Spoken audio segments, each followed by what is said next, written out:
저는 그렇게 생각을 해요. 우리가 이승만 대통령이나 박정희 대통령을 보면 그분이 뭐 있었던 게 아니에요. 가장 중요한 거는 아이디어와 상상력입니다. 그러니까 지금도 아이디어가 없는 거지 돈이 없는 게 아니고요. 상상력이 없는 거지 사람이 없는 건 아니에요. 저는 조치원이나 전동이나 이런 지역을 보면서 사실 이 신도시는 걱정할 필요가 없어요. 2030년까지는 지방 특별 교부세로 어차피 굴러가요. 그 문제는 상대적으로 소외되는 게 예정구역 외란 말이에요. 그 또 상대적 박탈감이 좀 심하잖아요. 그래서 지금 전국이 인구 소멸, 도심 공동화 때문에 몸살을 앓고 있는데 지난 10년간 여러분 아시다시피 민주당이 집권하는 동안 1조 4천억이 청춘 조치원으로 지출이 됐어요. 근데 인구가 정확하게 4천 명이 줄었습니다. 조치원 인구가 약 4만 명인데 전동치 포함하면 이제 한 7만 되죠. 4만 명인데 3만 6천 명까지 줄었으니 물론 이제 개중에는 시집 장가 보내면서 신도시에 집을 사주고 손자들까지 다 따라가니까 그런 것도 있지만 저는 충분히 조치원은 그 자체만으로도 인구 유입 효과가 상당히 많다고 생각을 합니다. 그 이유가 뭐냐면 저는 오창과학단지가 2005년부터 생겼거든요. 그때부터 와 있었어요. 원래 이제 청주 사직동에서 교회를 시작했다가 아예 교회 자체를 오창으로 옮기면서 오창에 왔기 때문에 오창에 아파트가 지어지는 것부터 오창 테크노파크가 지어지는 거, 오송 바이오테크가 지어지는 거 보면서 자랐거든요. 근데 바로 옆에 조천다리 하나 사이에 두고 오송은 지금 이 단지도 지금 거의 완성 단계고 그 옆에 반대편에 3단지도 지금 토지 수용에 들어갔어요. 근데 왜 조치원만 소외가 되느냐? 그 이유는 간단합니다. 지도자가 없기 때문이에요. 앞으로 인구 소멸 현상에서 가장 중요한 거는 그 지역의 모든 이익을 뺏어올 사람이 필요해요. 그래서 지금 최근에 여러분 잘 아시다시피 그 도심융합 특별법이 발효가 됐습니다. 아시죠? 근데 대전하고 부산밖에 적용이 안 돼요. 예를 들면 도심융합 특별법을 조치원에만 적용하자 그래도 몇 조를 갖고 올 수 있어요. 이거 당장 할 수 있는 거예요. 도심융합 특별법이 뭐냐? 항상 특별구나 특별법이 생기면 모든 게 완화가 돼요. 규제가. 그래서 항상 오래된 도시들이 개발이 안 되는 이유는 땅값이 천정부지로 오른 상태이기 때문에 어떤 개발업자도 그 땅을 살 생각을 안 합니다. 그래서 오래된 도시일수록 인구 밀집도가 높은 옛날 도시일수록 점점 더 퇴락하는 거예요. 근데 문제는 각각의 지주들이 옛날 생각을 해서 땅을 안 팔아요. 그럼 망하는 거죠. 이럴 때 과감하게 수용을 해서 그걸 좀 개발할 수 있는 사람이 필요한데 그건 뭐냐? 정치적인 것 플러스 그 다음에 설득 그리고 공감대 형성입니다. 저는 자신 있고요. 그 다음에 이제 지금 이제 그 연서면에 거의 뭐 100만 평의 뭐 아파트를 들여서 만 세대를 넣겠다고 지금 고시를 했잖아요. 근데 LH가 돈이 없어요, 지금. 또 한다고 해도 아시다시피 LH에서도 기존적인 방법을 가지고 공업단지를 유치하고 아파트를 지어봐야 만 세대 입주 안 합니다. 만 세대만 와도 3만 명이 들어오는데 왜 안 들어오느냐? 일자리가 없는데 누가 옵니까? 세동 시내 같으면 집값이 오르니 사겠죠. 근데 조치원에 그 연서에 만 세대가 들어와 봐야 누가 이사 오겠냐는 거죠. 옛날 조치원 자이 아시잖아요. 10년 동안 분양이 안 돼가지고 마이너스 P로 팔렸어요. 그 현상이 그대로 될 수밖에 없습니다. 그럼 뭐냐? 바로 지금 말씀하신 대로 홍대와 고려대를 활용해야 돼요. 홍대와 고려대에게 그러니까 우리가 흔히 말하는 실리콘밸리 얘기하잖아요. 실리콘밸리는 뭐냐면 그 LA 샌프란시스코에 있는 모든 대학들이 산학협동대학을 만들어서 그래요. 산학협동대학. 그러니까 연구원 중심의 대학원을 만들어야 돼요. 근데 그거는 대학 보고 지금 만들면 돈이 없어요.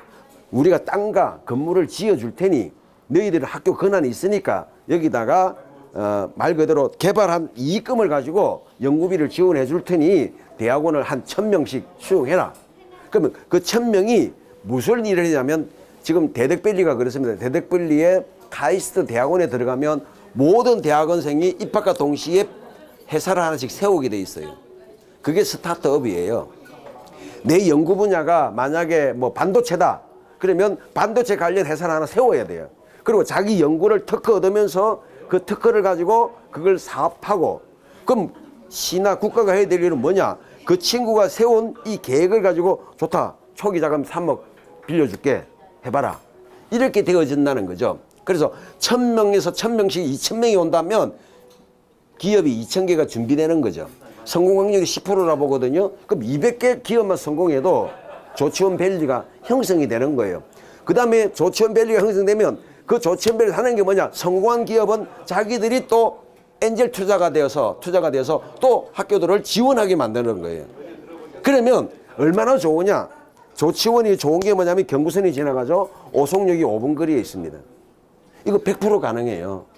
예. 그런 측면에서 이런 아이디어들을 만들고 이것을 제가 뭐 어느 부서에 가게 될지는 모르겠지만 만약에 뭐 국토부나 산자부에 가게 된다면 그런 관련 재원들을 모아서 입법을 만들고 통과를 시키고, 또 국회의원이 제일 또 뭐 잘해야 되냐면 동료 관계를 잘해야 돼요. 내가 입법을 하려면 최소한 9명이 발의를 해줘야 되잖아요. 그리고 절반 이상의 동의를 받아야 되잖아요. 그게 그냥 됩니까? 뭐 아시다시피 세종의 어떤 의원들은 가서 거수기만 하고 내려오는 분도 많은데 그런 식으로 해서는 어떤 발전도 할 수가 없다는 겁니다. 전투력이 있어야 되고 우리 지역을 위해서 싸워서 이권을 가져와야 되고, 그리고 여기가 차고 넘쳐야, 그죠? 차고 넘쳐야 우리 말씀하신 대로 군인들이 왜 그러냐? 주민들이 차고 넘치면요, 아이고 아들 같은 놈 밥 한 그릇 더 먹고 가야 이래야 되는데 없으니까 못 하는 거예요. 이제 제가 진짜 뭐 정말 공감을 가는 게 미국을 자주 갔었어요. 미국 가면요, 모든 미국에는 공항마다 기양하는 군인들 모임이 있습니다. 환영하는 모임이. 그러면 이제 명단이 와요. 그럼 비행기에서 딱 나와서 게이트를 나오잖아요. 그러면 모두가 박수 치며 달려갑니다. 그리고는 꽃다발을 주고, 그리고 안내를 하면서 일단 커피숍에서 대접을 합니다. 그래서 고향 가는 차편을 알아봐주고 태워서 보낼 때까지 전부 도와주는 게 있어요. 흔히 말하는, 예전에나 말하는 TMO죠. 그러니까 조치원에 팀을 만들면 돼요. 조치원을. 여긴 어차피 많으니까. 그래서 정말 우리나라에서는 군대에 가서 봉사하는 것이 곧 국민적 영웅을 만드는 분위기를 세종에서 만들려면 그래요. 기업이 있어야 돼. 기업이 후원금을 좀 잔뜩 줘서, 자, 이런 재향군을 중심으로 하든지 보훈단지 중심으로 하든지 이런 분들을 만들어서 역이나, 그죠? 터미널이나 공항, 경축 성중공항도 가깝잖아요. 그래서 봉사를 하도록 만들어줘야 되는 것이지. 그러면 이제 분위기가 바뀌는 거죠. 그 어쩌다가 또 좋은 유튜브가 하나 올라가면, 야, 우리나라 대한민국도 군인들을 저렇게 사랑하는가 보다. 그건 이제 여러분들이 또 편집해 주셔야 될 문제고, 이렇게 선순환이 일어나려고 하면 무엇보다도 조치원이 먹고 살만한 동네로 만들어져야 됩니다. 그래서 저는 일단 지금 현재 하고 있는 LH가 추진하고 있는 연서면 쪽에 100만 평, 그리고 소정면에 한 100만 평, 그죠? 그 다음에 이제 지금 테크노 파크 지금 만들고 있잖아요. 거기도 한 3,000세대 들어오거든요, 아파트가. 그래서 적어도 지금보다 10만 명만 더 들어온다면 조치원은 충분히 그 자체만으로도 구가 된다. 그 전에는 이제 20만이 되면 구가 되는데 지금도 돼요. 고아종 현재 선거구를 뺏어오면 1개 구가 됩니다. 1개 구를 만들어야 될 이유가 뭐냐? 자치구가 되면 모든 허가권이 구청으로 넘어와요. 시청 안 가도 되거든요. 그리고 제가 요즘도 계속 왔다 갔다 보는데 대평동에서 소정면을 가니까 거의 40km더라고. 왕복을 하니까 80km예요. 이거 엄청난 길어요. 길인데 생활권을 나눠야 된다. 근데 단순히 북구라고 하면 안 된다. 왜? 그럼 조치원이라는 명칭이 사라져요. 그래서 제가 조치원 구청이라는 이름을 선점을 해야 된다. 안 그러면 세종 북구가 되면 조치원 이름은 점점 없어져요. 예. 그래서 옛 지명을 살리는 것도 굉장히 중요하다는 이 생각을 갖고 있고, 그리고 남쪽 여기는 원래 여기가 금남면이잖아요. 그냥 남구라고 하지 말고, 예, 뭐 금강구라고 하든지 금남구라고 하든지 이렇게 이름을 좀 살려줘서 옛날 주민들이 소외받지 않도록 하자는 것이 제 아이디어고 생각입니다. 그리고 이제 마지막으로는 이제 생각한 것이 뭐냐면 이 세종과 조치원이 상생 발전할 수 있는 가장 큰 연대는 세종대왕이에요. 세종대왕. 그죠? 이 세종대왕을 자꾸 이렇게 시청 중심에 이영다리에서만 자꾸 하려고 해요. 예. 이걸 좀 확대를 해서 조치원을 그런 거리로 좀 만들 필요가 있다. 예. 첫째 생각이 뭐냐면 조치원역을 서울역을 3분의 2 사이즈로 만들자. 있는 지금 조치원 그 건물은요, 역사성도 없고 예술성도 없어요. 쉽게 말하면 족보도 없는 건물이에요. 차라리 옛날 조치원역이 이뻐요. 근데 그건 이제 빨간 벽돌 건물이잖아요. 그러지 말고, 그러면 의미가 없으니까 철도청은 예산이 좀 있잖아요. 그죠? 그래서 철도청하고 예산을 끌어내서 서울역의 3분의 2 사이즈로 그대로 재현하자. 이유는 그것이 모티브가 되면 촬영 장소가 돼요. 영화 촬영 장소가. 앞으로 결국 전 세계가 한류를 쳐다보고 있는데 우리나라 이야기 중에 가장 많은 스토리가 있는 건 일제시대예요. 이 일제 스토리 가지고 얼마 전에도 빠찡코 히트 쳤잖아요. 그런 영화 찍을 때 역사가 나와야 되는데 서울역을 갈 수가 없어요. 박물관이 되어 있기 때문에. 철도 박물관이 되어 있기 때문에. 그래서 여기다가 조치원역을 예쁘게 잘 꾸며서 옛날 역사처럼 꾸며놓고 딱 내리면 교복 입게 만드는 거죠. 한복 입게 만드는 거죠. 그러면 이제 그 앞에 거리가 어떻게 되겠습니까? 그 거리를 혹시 군산에 근대사 박물관 가보셨는지 모르겠는데 거기는 아예 특화시켜 놨잖아요. 우리는 조치원역에서부터 조천다리까지를 그렇게 문화 근대사 역사 거리로 만들자는 게 제 아이디어입니다. 그럼 어떻게 할 수 있느냐? 건물 주인에게 건물 주인은 5억을 주고 세입자는 1억을 주는 거죠. 리모델링비로. 안에는 손대지 마라. 껍데기만 고쳐라. 예. 그렇게 하는 데가 많습니다. 지금 전국적으로. 그렇게 했을 때 카메라만 갖다 대면 앵글이 잡히도록. 그러면서 그 중앙을 그 옛날에 전차가 딸랑딸랑 하면서 다니도록 만들어버리면 제 생각에는 전주 한옥마을보다 사람이 더 많이 옵니다. 왜? 교통이 좋기 때문에. 그렇잖아요.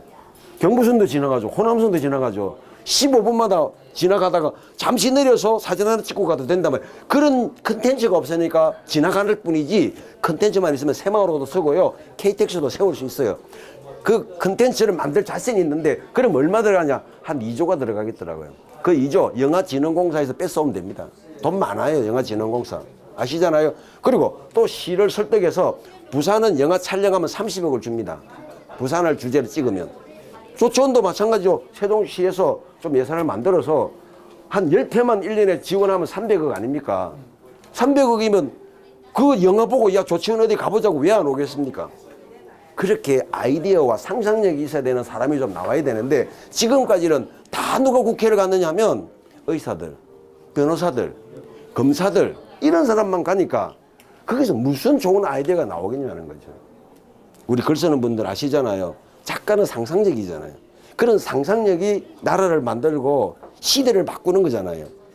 사실 제가 왜 박정희를 누구보다도 존경하냐면 그분이 선생님이셨어요. 초등학교 대구 사범 나오셨는데 그분이 그 경부고속도로를 직접 스케치한 거 보셨죠? 그때는 초등학교 교사가 되려면 미술도 배우고 피아노도 배워야 되니까 다 했단 말이에요. 근데 그게 대구 사범인데 사실은 고등학교예요. 고등학교만 졸업했는데도 사범고등학교를 졸업했기 때문에 선생이라고 부른 거예요. 하지만 배울 수 있는 모든 교육은 이미 다 배운 거죠. 그래서 그분이 아이디어로 스케치를 그리고 아이시를 그렸던 그대로 우리가 지금 살고 있는 것처럼 누군가는 이 지역을 큰 그림을 가지고 잘 그리면 그쵸? 특히 또 그중에 제가 지난번에 한번 모였을 때 말씀을 드렸는데 반드시 국가가 문화국가가 되려면 예술인하고 종교인에게는 기본소득을 줘야 된다. 150만 원. 왜 필요하냐? 적어도 기자 생활을 하시고 예술가 생활하고 뭐 목사, 선임, 신부가 되려면 대학원을 나와야 돼요. 보통 6, 7년 공부를 하신 분이 기본소득도 못 쓰는 거예요. 그분들에게 줘가지고 지역사회에 독거노인 돌보게 하고 장애인 돌보게 하고 적어도 일주일에 사회봉사 20시간만 하면 150만 원의 기본소득을 먼저 줘보자. 앞으로 어차피 기본소득은 보편화됩니다. 보면 알지만. 근데 그걸 우리 국민의힘에서는 잘 몰라요. 왜 되느냐 하면 일자리가 없어지거든요. 인공지능과 로봇가 점점 일을 뺐으면요. 지금 우리가 가지고 있는 직업이 대부분은 없어집니다. 없어지는 게 문제가 아니라 종속화돼요. 그래서 저는 17개 법안을 미리 만드는데 그 중에 하나가 뭐냐, 로봇과 인공지능에게 세금을 물려야 된다. 그걸 로봇세라고 합니다. 왜 물려야 되느냐, 로봇 하나가 사람 일자리 10개를 뺏어가요. 그러면 10명의 가끔세는 물려야 돼요.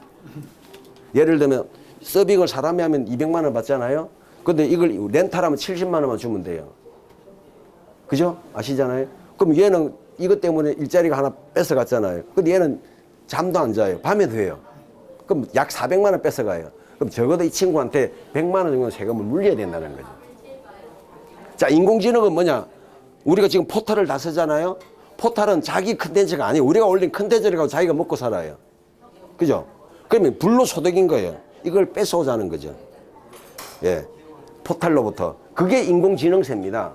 근데 이거는 강력하게 하면 돼요. 그래야 거대 빅테크 기업이 장난을 못 쳐요. 지금 다음이 거대 빅테크하고 장난치다가 지금 넘어지기 직전 아닙니까? 예? 그걸 뺏어와야 돼요. 그래서 적어도, 예, 국민들에게 아무 노력도 없이 그 컨텐츠 그리고 포털 하나 만들어 놨다는 이유 때문에, 플랫폼 때문에 수십조를 차지하는 뭐 구글이나 이런 것들 우리나라에서부터 일정 부분 뺏어와서 그걸 우리가 좀 나누는 것을 기본소득의 재원으로 하겠다는 것이 저의 생각입니다. 이것이 일반 정치인들이 생각하는 기본소득과 틀린 겁니다. 일반인들에게 세금을 많이 물려주자는 게 아니라 거대 기업들이 갖고 있는 이 로봇들, 그다음에 인공지능에 대해서 물리자는 거죠. 이런 것들 포함해서 여러 가지 좋은 아이디어가 많이 있기 때문에 저에게 기회만 주어진다면 한번 싸워보고 싶습니다. 단순히 제가 뭐 공명식 때문에 나오는 건 아니고요. 예, 여러분이 이제 앞으로 더 이제 저와 교제하시고 또 깊은 속 얘기를 나눠보시면, 아, 저 친구 쓸만하네, 도와줘야 되겠다. 예, 이런 생각이 드시도록 제가 충분히 준비되어 있고 또 준비하겠습니다. 예,